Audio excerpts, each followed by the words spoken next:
E você está conseguindo controlar o seu orçamento doméstico? É realmente preciso cuidado para não se enrolar financeiramente. Confira.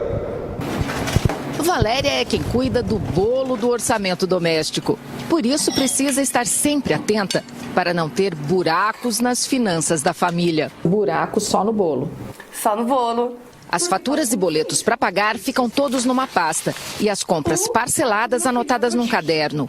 Hoje, dia de vencimento do cartão, é dia de alívio, porque ela pode voltar a comprar. O poder de compra nosso é o cartão de crédito. A gente tem dinheiro todos os dias por conta do cartão de crédito, do limite que nos é concedido para compra, principalmente mercado, farmácia. Como Valéria, mais da metade dos usuários de cartões de crédito estão usando dinheiro de plástico para todas as compras do dia a dia. 63% no supermercado, 45% na farmácia e 37% para pagar o combustível. Quando o brasileiro faz compras de dia a dia no cartão de crédito, ele acaba fazendo várias compras de valor muito pequeno, que quando somadas no final do mês, geram uma fatura muito elevada. Tanto é assim que a fatura média dos entrevistados é de um pouco mais de R$1.000, o que é um valor muito alto. A queda na renda e o aumento nos preços são apontados como motivos para que o crédito futuro oferecido pelo cartão tenha sido incorporado de vez no orçamento das famílias. Só que 1 em cada 4 clientes ainda cai no temido crédito rotativo. O principal problema do uso do rotativo do cartão de crédito por conta do não pagamento da fatura é a taxa de juros, que é muito elevada. O brasileiro que atrasa uma fatura de R$1.000, depois de um ano ele tem uma dívida de cerca de R$3.000 e aí fica muito difícil de pagar. Valéria não entra no rotativo há 7 anos. Para ela, estar sem dívidas e manter o cartão com crédito é uma necessidade. Quando sobe o papelzinho, é só alegria. O segredo é manter controlado e ter em mente mais ou menos quanto vem. Né? Se você gastou 500, 600 no mercado, você já fala, vou esperar a fatura virar. Tá aí, é preciso realmente cuidado e acompanhar mesmo o orçamento, jamais gastar mais do que tem. Aliás, aproveitando o gancho, uma data que não pode passar em branco. Nesse 13 de agosto é lembrado o Dia do Economista, uma data que faz parte do calendário nacional desde 1951. 13 de agosto de 1951, quando o decreto do então presidente Getúlio Vargas implantou, portanto, o Dia do Economista. E para falar sobre a data, convidamos o economista Eduardo Rino. Boa noite. Boa noite, Zé Henrique. Boa noite a todos. Zé Henrique, eu quero aproveitar o momento que está me sendo oferecido para externar um abraço a todos os meus colegas economistas. Bem, o Dia do Economista, nesse momento complicadíssimo da economia nacional. A importância da classe, da tentativa de buscar sempre a melhoria para a população. Porque a pergunta é essa, Ino.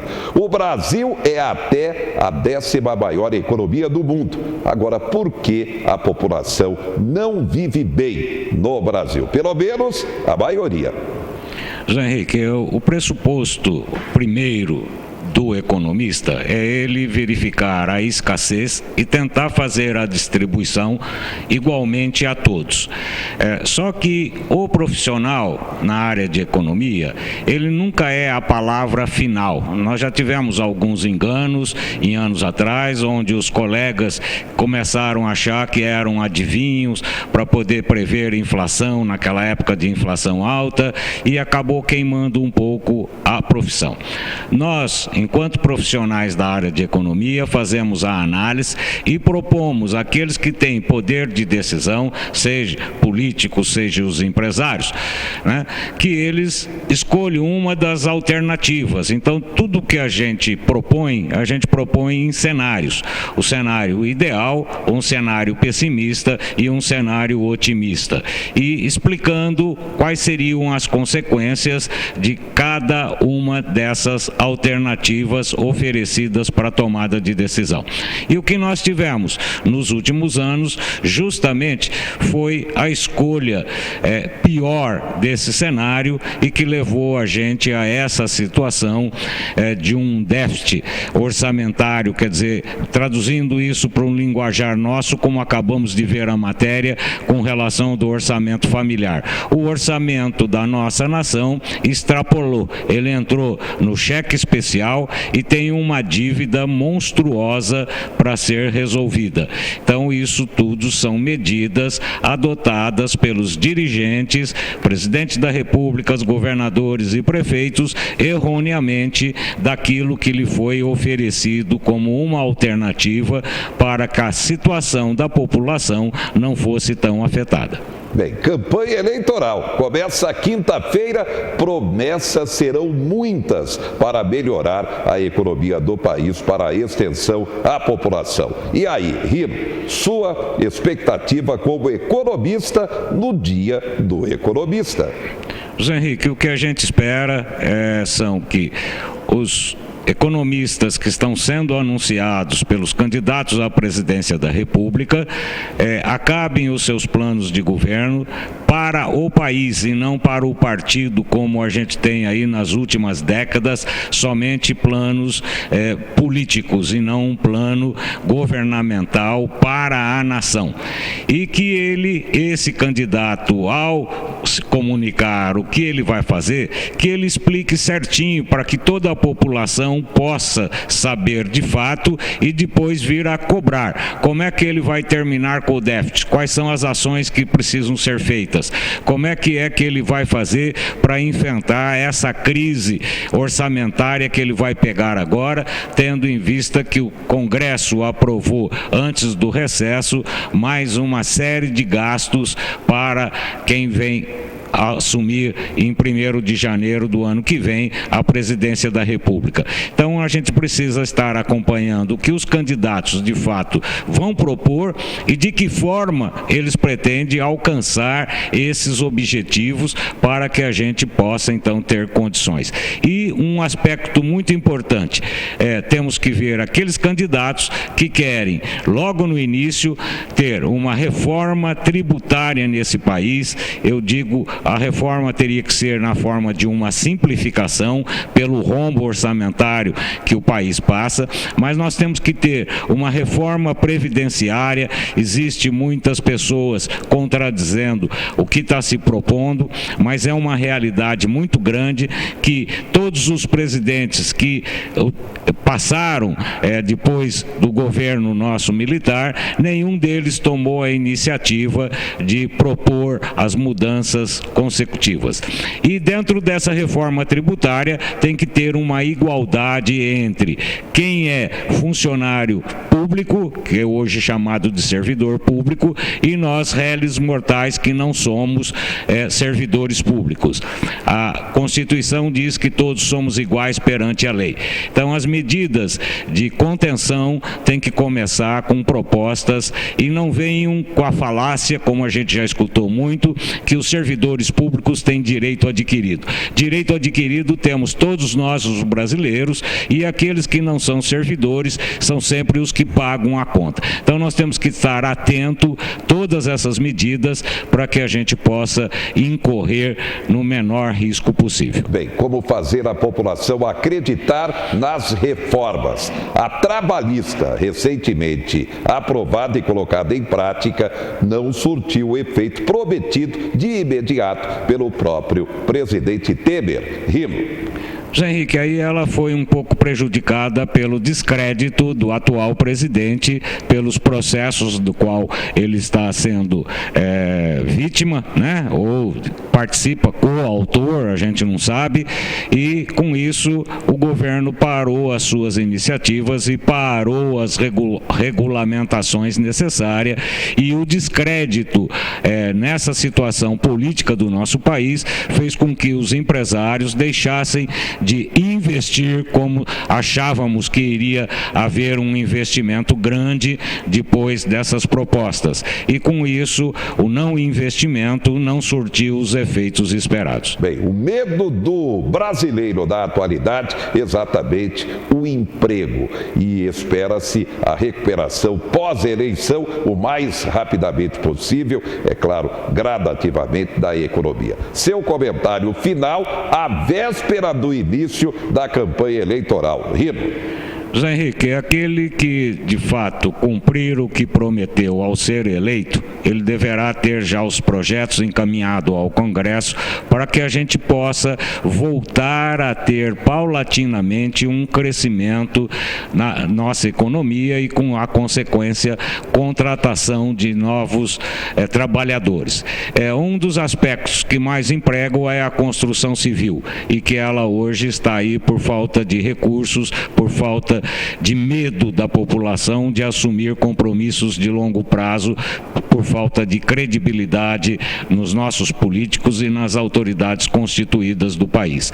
Superado isso e vendo que, de fato, as coisas serão para valer, então a gente começa a ter essa retomada do emprego, mas ela será paulatina por esse semestre de atraso que nós estamos tendo. Bem, só para concluir, no dia do economista, a disciplina economia e, é claro, para educar a população sobre os pontos principais da economia doméstica, esse tema, essa disciplina, realmente deveriam fazer parte do currículo escolar, não, Rino? Sim, desde o ensino primário, como os países desenvolvidos fazem, e levando as crianças em réplicas de supermercados com alguma quantidade, para que eles possam saber de fato o que comprar, o essencial e quanto que eles têm que guardar. A França demorou 100 anos para envelhecer e nós em 25 envelhecemos pobre. A França envelheceu rica. Muito bem. No dia do economista, obrigado ao economista Eduardo Rino. Uma realidade, o avanço da tecnologia proporcionando também o mercado de trabalho em casa. Confira. 2 dias da semana, Gabriela trabalha assim, na sala de casa. Sem problemas, então, já faço o reenvio. Obrigada. Com o telefone e o computador, ela cuida do faturamento da empresa. E mesmo no chamado home office, cumpre a jornada e tem todos os direitos garantidos. Para ela, a maior vantagem é poder aproveitar melhor o tempo. Consigo ir ao banco ou resolver alguma coisa que eu precise, que eu não conseguiria caso eu tivesse que ir para a empresa, saindo 2 horas mais cedo da minha casa. Na empresa, onde a Luara é gerente de recursos humanos, metade do quadro de funcionários pode trabalhar alguns dias em casa. E agora, com a reforma trabalhista, ficou muito mais fácil essa regulamentação. A gente percebeu que as pessoas que estão fazendo home office estão mais motivadas e a produtividade aumentou. O home office não é uma modalidade nova, mas quem trabalha a maior parte do tempo fora da empresa, usando tecnologias de informação e comunicação, realiza um teletrabalho, modalidade regulamentada com a reforma trabalhista há 9 meses. As condições essenciais são trabalho fora do estabelecimento do empregador, ele depende do uso de meios de tecnologia e de telecomunicação, e é um trabalho que entrou numa nova regra de exceção ao controle de jornada. Além do teletrabalho, a reforma trabalhista criou novos tipos de contrato. E esta flexibilização foi bem-vinda para muitas empresas, que ganharam mais segurança para contratar. Outra novidade é o trabalho intermitente, quando a empresa usa os serviços do trabalhador em determinados períodos. As atividades em tempo parcial ganharam novas regras e agora é possível aplicar a jornada de 12 horas trabalhadas por 36 de descanso. Hoje há uma diretriz muito clara, então isso aumenta o nível de segurança jurídico. Tá aí, realmente é uma realidade. Com a internet, trabalhar em casa e com qualidade. Melhoria importante no poliesportivo Tatá, na Zona Sul de Marília, a área de lazer mais utilizada pela população na Zona Sul. Quadra de futebol society com grama sintética, uma parceria entre a Prefeitura Municipal e o Governo do Estado. A quadra com 500 metros quadrados, contando, você vê aí, com gramado sintético, alambrado em toda a extensão. O recurso conquistado por meio da parceria Prefeitura-Governo do Estado de quase R$150 mil. Ressaltando que, como no local já havia o piso para a instalação da quadra, não houve a necessidade de investimento de contrapartida por parte do município. Daí, melhoria importante no poliesportivo Tatá. Destaques do momento. Centrais sindicais fazem protesto contra a CLT. Prêmio da Mega Sena acumula e deve chegar a 6,5 milhões. 3 anos depois da lei, 70% das empregadas domésticas estão na informalidade. E daqui a pouco você confere. Cota do PIS/PASEP. Atenção, novidade importante porque o pagamento começa nesta terça-feira. E ainda ITR, Declaração do Imposto Territorial Rural. Já, já.